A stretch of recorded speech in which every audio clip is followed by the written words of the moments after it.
Buenas tardes, yo soy el doctor Salomón. Ahora vamos a hablar acerca del manual que desarrollamos.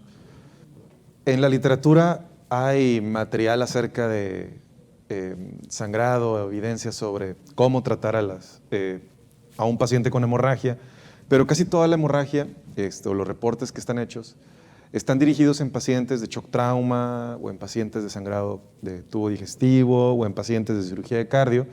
Entonces eso en cuestión de obstetricia dificulta un poco en la elección de la evidencia porque no toda surge de proyectos en obstetricia. Entonces tenemos la circunstancia de que puede haber situaciones que no están describiendo lo que estamos viendo nosotros en quirófano y lo que ven otros colegas, y sobre todo sin conflicto de interés, porque hay detalles de repente con algunas publicaciones que te das cuenta que pues lo único que están tratando de hacer es venderte algún producto y no solucionar el problema clínico. Entonces, lo que nos centramos nosotros fue a describir los procesos iniciales de atención con este manual y a realizar los pasos más básicos para arrancar el tratamiento de estas pacientes. Y el manual, lo importante aquí es que no se estudia capacitación, de hecho es una ayuda y nos recuerda, pero pues definitivamente no sustituye capacitación. Y pues en obstetricia hay una buena cantidad de formas de hacer las cosas. Hay bastantes algoritmos ya. A partir de estos algoritmos los empezamos a ver principalmente por parte de Gine, y posteriormente se empezaron a diseñar algoritmos de transfusión. Y bueno, hablando de la experiencia que tenemos nosotros en la UMAE, este es un día típico de nosotros, y lo interesante es más o menos alrededor tenemos 41, esto fue en el 2021, tenemos 41 nacimientos por día. Sin embargo, esto depende de la temporada. Hay temporada alta y temporada baja. Hay temporada que son casi 60 nacimientos diarios, y hay temporada baja que sí, pues es menos. Entonces, nosotros esperamos una probabilidad de paciente con hemorragia de casi 2 por día. Y, por ejemplo, el año pasado tuvimos 576 eventos hemorrágicos, 3.8 de los procedimientos y 48 sangrados masivos. Esto nos dice que sangrados masivos va a haber casi 2 por semana y hemorragias obstétricas casi 2 al día. Entonces, experiencia de hemorragia y experiencia clínica en paciente complejo, pues la vamos a tener. Entonces, esto, así no es de ahorita, y este comportamiento lleva años, y obviamente nos da bastante experiencia para saber qué sí funciona y qué no funciona. Obviamente esto bastante basado en la evidencia, y de hecho estudiamos esto tanto que lo modelamos, sabemos más o menos cuál es el ritmo de aparición de estos pacientes, y bueno, el desarrollo conjunta la experiencia clínica sobre procesos de la UMAE 23 y agrega recomendaciones específicamente para obstetricia. Esto se hizo elaborando preguntas PICO, se formaron las preguntas, posteriormente se respondieron con la bibliografía usando el método GRADE. Esto es evaluando qué impacto tiene la evidencia que hay sobre cada respuesta que estamos dando. El equipo los profesionales objetivo no nomás es anestesia, sino es cualquier persona, cualquier médico que vea a estos pacientes, especialistas y personal de la clínica. Pues obviamente anestesiólogos, pero porque nosotros estamos expuestos a esto casi todo el tiempo. Y pues nos ha tocado vivir el desarrollo desde que originalmente esto fue solamente una hoja tamaño folio con la compresión de la evidencia, y agrupábamos anestesia y cirugía. Posteriormente, en anestesia y cirugía fuimos cambiando esto en respuesta a lo que comentaba la doctora, que lo que veíamos es que la paciente no tiene tiempo para esperar evolución. O sea, si no funciona un método, tienes que ir escalando. Entonces, en el 2019 es cuando ya aparece lo del cálculo de volumen circulante y la estratificación de intervenciones de acuerdo al impacto de la severidad del sangrado. Y pues, digamos, qué es lo que podemos saber de las experiencias previas de usar este tipo de manera de terapia? Lo que observamos es de que desde que se empezó el ERI en anestesia formalmente y se empezó a que la gente que estábamos hablando el mismo idioma, empezamos a ver estos pacientes, empezamos a ver esto, una reducción de probabilidad de ingreso a terapia. Y en el 2012 una paciente con las mismas condiciones era más probable que se fuera a terapia, y conforme fueron pasando los años, esto fue cambiando. Entonces ahí supimos que lo que estábamos haciendo estaba funcionando. Y esto era regulando las actividades clínicas que desarrolláramos, tomando decisiones adecuadas y dirigidas y usando metas terapéuticas en las pacientes. Entonces, en el 2018, agarramos las bases de datos de hemorragia y le preguntamos a la computadora cuáles son las condiciones que se asocian a ingreso a terapia intensiva. Y, oh sorpresa, una condición que elevaba el riesgo de internamiento en terapia intensiva es que la manejaran como previamente lo hacían en el 2014. Entonces, o sea, no nomás eran los datos de contingencias, sino ya eran los modelamientos que nosotros estábamos corriendo. Y pues el impacto también en uso de paquete globular y en el uso de hemocomponentes. Entonces no nomás teníamos mejores pacientes con un mejor perfil de egreso de quirófano, sino también teníamos pues ahorros o más bien, teníamos menos mal uso de los hemoderivados. El manual les enseña cómo hacer esto, y cómo interpretar cada etapa de la situación de hemorragia, y es un documento más o menos de alrededor de 50 y 60 hojas, y usando el objetivo principal de lo que hicimos esto es que en lugar que fuera algo, en lugar de que fuera algo muy reducido en la información que te daba, como la hoja tamaño folio que vieron, pues ya era un conjunto de recomendaciones fácil de accesar, no es un libro de 500 hojas, y aparte vienen en 3 ocasiones, en el manual vienen resumidas las metas, cada vez más resumido, porque sabemos que el clínico en algún momento no va a tener chance de leer o andar hojeando y buscando a ver dónde dice qué cosa. Entonces, precisamente lo hicimos de esa forma, y responde las preguntas para cada circunstancia. Estas son las preguntas pico que se generaron. Y eso sí, digo, las limitaciones de este documento es que, o sea, no incluye administración de uterotónicos o técnicas quirúrgicas, eso se explora en otras guías, y pues nosotros decimos, probablemente en otras condiciones que no son obstetricia, no hay que usarlo tan al pie de la letra, porque está diseñado exclusivamente para obstetricia y eso es lo que lo hace único. Entonces, las primeras recomendaciones es temperatura y no usar índices de transfusión, esto ya quedó obsoleto. De hecho, algunas guías contemporáneas lo contraindican. En cambio, usar el tratamiento guiado a metas. Y esto lo ponemos al principio porque medidas de control de temperatura es rarísimo que se nos ocurra. Usualmente agarramos la paciente a la mitad del procedimiento y decimos, bolas, está bien fría, pero por todo el volumen que ya le pasamos. Entonces lo ponemos al principio para que en la mente del clínico lo primero que piense es cómo voy a evitar que la paciente se enfríe, medios físicos, soluciones calientes. Y esto es un ejemplo de una cirugía. Aquí el doctor está atravesando un mioma, esto es una cesárea que se convirtió en histerectomía. Y pues, o sea, ¿cómo vamos a...? La cirugía tiene una alta exposición, hay mucha entrada de líquido frío, aparte de los hemocomponentes, entonces por eso lo pusimos al principio. La imagen es de ejemplo. Bueno, el video es de ejemplo. En cuestión de aporte, aquí es, yo creo que es el único lugar que vamos a encontrar hablando de hemoglobina.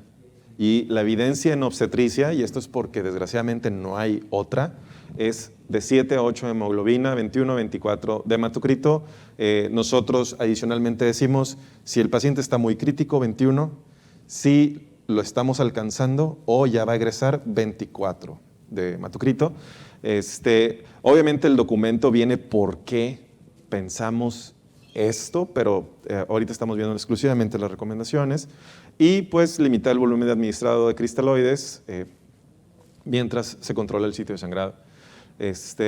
Otro, en cuestión hemodinámica, viene cuáles son las metas. El día de mañana que esté publicado nuestro estudio de hemodinamia de hipotensión, probablemente pues aquí ya no diga 1250, sino diga 1100, digo, con lo que comentábamos ayer, y 3.5 de índice cardíaco, no 2.5. Sin embargo, pues, lo vamos a publicar probablemente hasta el 2023. Y cómo poner la infusión de noradrenalina o vasopresina.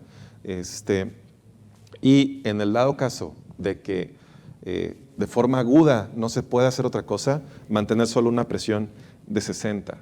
En cuestión de hemostasia, viene cómo usar las diferentes tecnologías viscoelásticas para decidir si se ponen plaquetas, si se pone fibrinógeno o si se pone plasma. Y si no se tiene plasma, cómo usar el concentrado complejo protrombínico en lo que se consigue plasma. Digo, porque nuestros modelos de coagulopatía predicen una afectación más alta de la vía intrínseca y pues el concentrado complejo protrombínico no me sustituye vía intrínseca. Eventualmente, como quiera, tenemos que administrarlo. Sin embargo, en situación de urgencia viene cómo administrar. Digo, porque es muy diferente que una guía te mencione qué necesita, a que ya te diga cómo usarlo. En cuestión de metabolismo renal, digo, todo esto conjuntamos la evidencia para marcadores de microcirculación.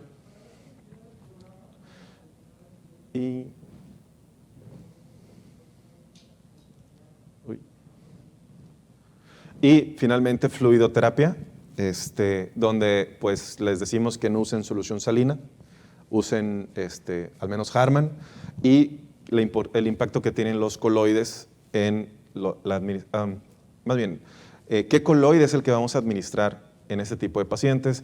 Y pues, como siempre nos preguntan acerca de fibrinolisis, vamos a hablar ahorita de fibrinolisis, pero antes de eso, tenemos que empezar a hablar de número necesario a tratar. Esto es un concepto bien importante, aquí viene cómo calcularlo, y pues nosotros quisiéramos que fuera todas nuestras intervenciones, que fuera un número necesario a tratar de 1. Por ejemplo, si nosotros tuviéramos propofol y quisiéramos hacer una inducción y el propofol tuviera un número necesario a tratar de 3, o sea, de cada 3 pacientes que induzco con propofol, el tercero se queda dormido. Obviamente no usaríamos propofol. O sea, nosotros usamos propofol porque paciente que se lo administramos, pacientes que se queda dormido. Entonces, bajo esa premisa, digo, es un ejemplo, esta gráfica es un ejemplo también de interpretación. Todos estos medicamentos funcionan contra el dolor, pero por ejemplo, este es el número necesario de tratar. Obviamente, tendrías que dar 7 terapias o tratar 7 personas para que se le quite el dolor. Entonces, por ejemplo, viendo ¿qué medicamento utilizarían para quitarse el dolor de cabeza? Si pensaron etoricoxib, están en lo cierto. Obviamente, este es el que tiene el mejor perfil. Valdecoxib sería la segunda y paracetamol con codeína, digo, obviamente pues va a tener muy bueno, pues es ahí una terapia multimodal. Pero bueno, entonces, todos estos medicamentos funcionan, pero el que tiene mejor perfil es el etoricoxib, es el que me va a solucionar el problema más rápido. Entonces, ¿por qué me estoy deteniendo ahí? Porque el Woman Trial, el CRASH 2, el CRASH 3, lo que provocó es que transformó el tranexámico en un meme. Mucha gente piensa, hemorragia obstétrica, tranexámico. Y se lo administramos y van a salvar al paciente. Y ellos piensan que solamente administrando tranexámico es la única intervención que va a solucionar al paciente. Y lo que nosotros sabemos por la experiencia y la evidencia es que la paciente tiene sistemas orgánicos. Tienes que tratar cada sistema orgánico. Y pues la gente cree que, otros equipos de anestesiología y otros centros de obstetricia creen que pasando solamente tranexámico van a resolver el problema. ¿Y por qué fue? Porque la tabla principal de desenlaces da significativo en mortalidad por sangrado. Sin embargo, la diferencia es de 0.37 puntos porcentuales. Entonces, lo interesante aquí son otros detalles que vienen en este mismo artículo. No hay otro sitio de beneficio, no vemos otra reducción importante, bueno, entre comillas importante. También no modifica el efecto por cualquier causa. Y esto es algo súper importante, que una terapia que previene la mortalidad, en un estudio que metió pacientes con hemorragia, tenga impacto, y no lo tiene. Y otro detalle que a nosotros nos llama mucho la atención es que elevó el riesgo de mortalidad en entidades donde ya se conoce que hay fibrinolisis, como sepsis y falla multiorgánica. Vean, 1.38 y 1.87. Entonces, ¿cómo es posible que no reduzca la mortalidad en situaciones donde sabemos que va a haber fibrinolisis y sin embargo, nada más aquí vemos? Entonces, eso es lo que nosotros nos hizo parar las antenas. Y digo, 0.37 de diferencia porcentual no es nada. Entonces, ¿qué fue lo que sucedió?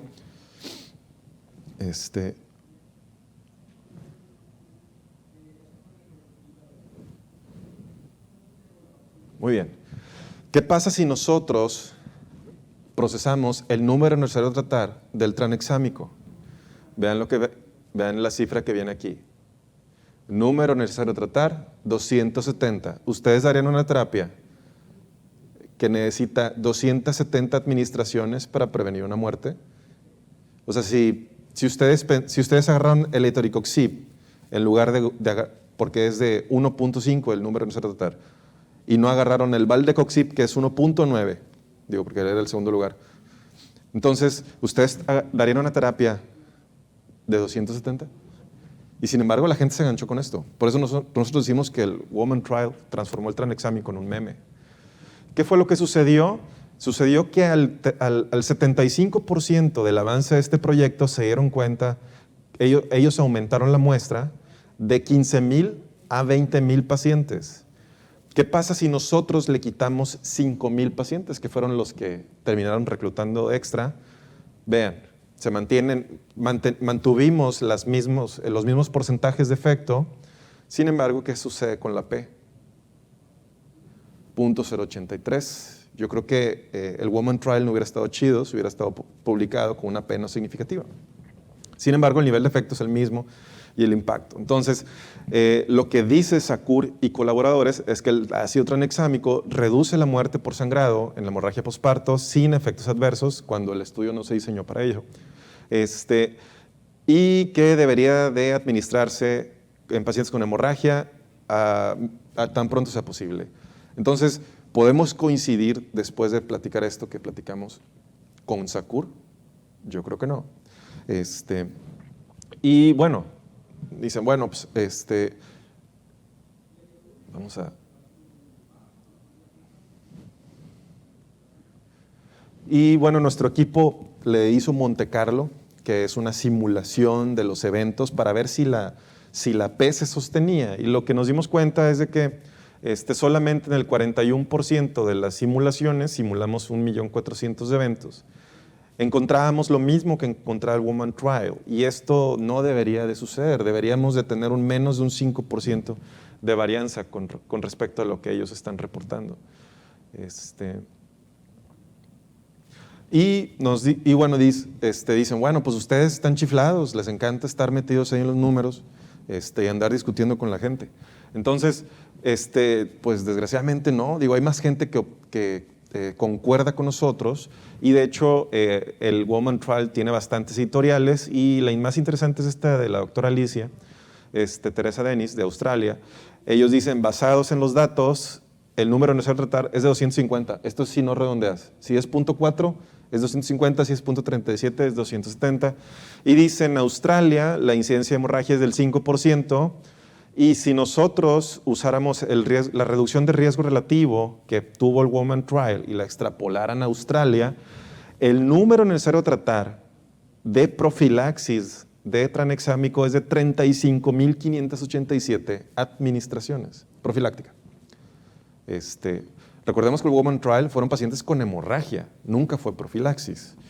Y con nosotros, si nosotros utilizáramos de profilaxis en nuestras pacientes obstétricas con un 3.8 de hemorragia, sería 46.825 administraciones. Entonces, yo prefiero que el hospital gaste en tecnología o en tener otro tipo de medicamentos a tener tranexámico y que probablemente, quién sabe, cada 3 años prevenga una muerte. Si en un centro con 5,000 nacimientos anuales, cada 9.3 años. Entonces yo creo que eso no son buenos números en cuestión de nivel de efecto.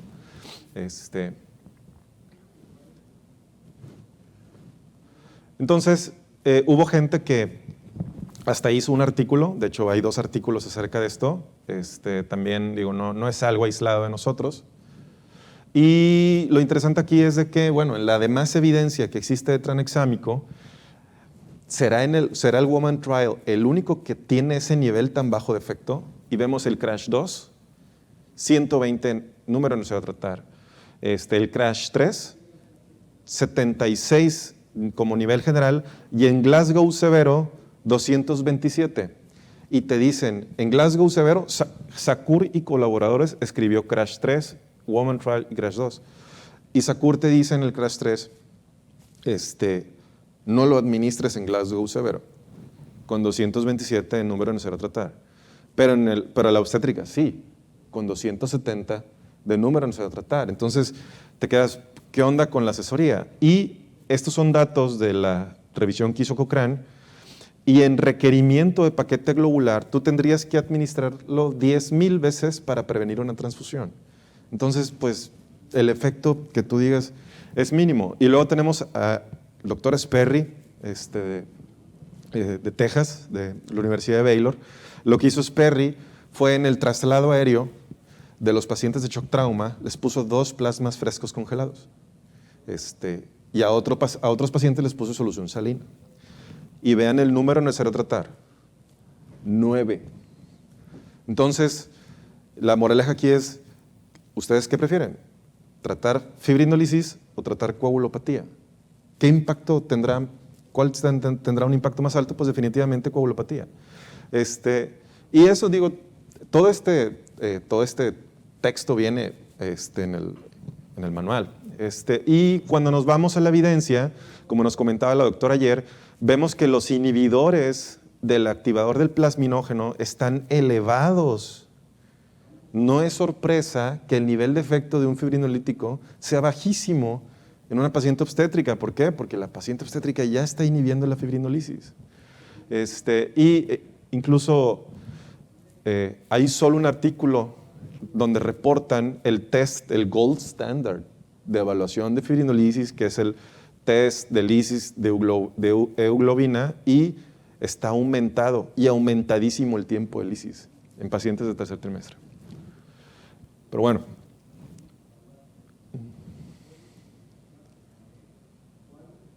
Todavía, si le queremos meter más ciencia ficción, el abordaje frecuentalista, pues se gancha con la P. Hay gente que se va a ganchar con la reducción de riesgo, pero el impacto de efecto es mínimo. Si le agregamos estadística bayesiana, nos dice que el efecto hay, pero el efecto es muy pequeño, pero es prácticamente indistinguible de placebo.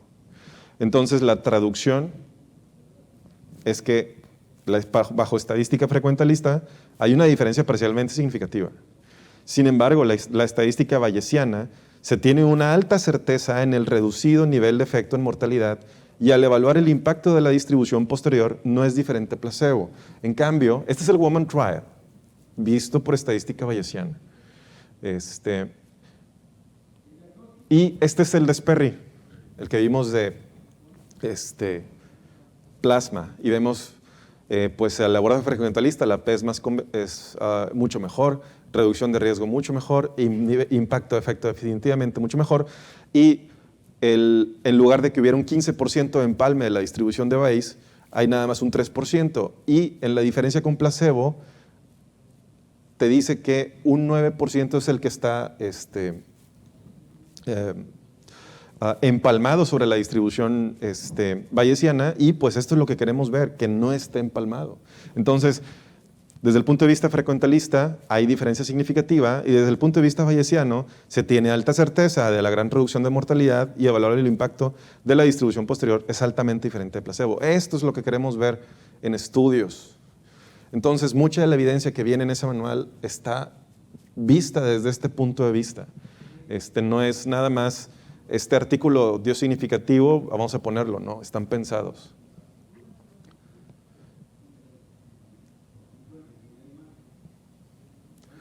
Y bueno, esto es lo único que mencionamos de la administración de tranexámico o de fibrinolisis, que la trates si tiene más del 15%. Digo, lo dejamos porque a mucha gente le va a dar frío, entonces pues vamos a ponerlo. Como quiera, ponemos toda la explicación que ustedes escucharon. Esto forma parte de lo que es el proceso de operación que ya describió la doctora, y